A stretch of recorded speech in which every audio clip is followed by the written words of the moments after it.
नमस्कार. मी कल्याणी होमिओपॅथी होलिस्टिक्समधनं डॉक्टर कल्याणी पाटील आणि 100हून अधिक पीसीओडी, पीसीओएस, थायरॉईड, हार्मोनल इम्बॅलन्सच्या केसेस ट्रीट केल्यानंतर मला आलेले अनुभव आज मी तुमच्याशी शेअर करणार आहे. पहिलं म्हणजे इंडिव्हिज्युअलाइज ट्रीटमेंट प्लॅन.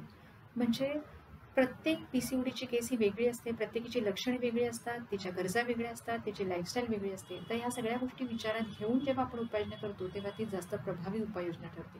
त्याच्यानंतर इंटिग्रेटेड अप्रोच म्हणजे औषधांच्या बरोबरीने डाएट, त्याच्यानंतर एक्सरसाइज आणि त्याच्याबरोबर काउन्सिलिंग या सगळ्याचा एकत्रित उपचार पद्धती केल्याने फायदा चांगला होतो. मेंटल हेल्थ अतिशय महत्त्वाची असते, कारण पीसीओएसच्या केसेसमध्ये तुमच्या मानसिक आरोग्यावर खूप परिणाम होतो.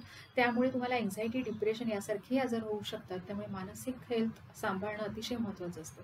जितक्या लवकर डायग्नोसिस होईल आणि ट्रीटमेंट सुरू होईल तेवढं जास्त चांगलं असतं. त्याचबरोबर पेशंट एज्युकेशन म्हणजे पेशंटला तुम्ही जेवढ्या त्यांच्या आजाराची स्टेज कुठली आहे, त्याच्यानंतर संभाव्य दुष्परिणाम काय असू शकतात जर ट्रीटमेंटमध्ये दुर्लक्ष केलं तर, सगळ्याची माहिती दिली तर पेशंट ट्रीटमेंट व्यवस्थित घेतात आणि रेग्युलर घेतात. त्याच्यानंतर बऱ्याच बायकांना यामध्ये प्रेग्नन्सी रिलेटेड चिंता असतात, तर त्यामुळे त्याविषयीचे त्यांचे ज्या काही अडचणी असतील आणि शंका असतील त्या दूर करून योग्य ती उपाययोजना वेळीच सुरू केल्यास प्रेग्नन्सीचा ताण त्यांच्या मनातून निघून जातो आणि प्रेग्नन्सी राहण्याचे चान्सेस वाढतात. त्याचबरोबर होमिओपॅथिक ट्रीटमेंट ही अतिशय सुरक्षित आणि प्रभावी आहे, कारण यामध्ये बाहेरून कुठलाही हॉर्मोन दिला जात नाही, तर तुमच्याच एंडोक्राईन ग्रंथीला स्टिम्युलेशन दिलं जातं.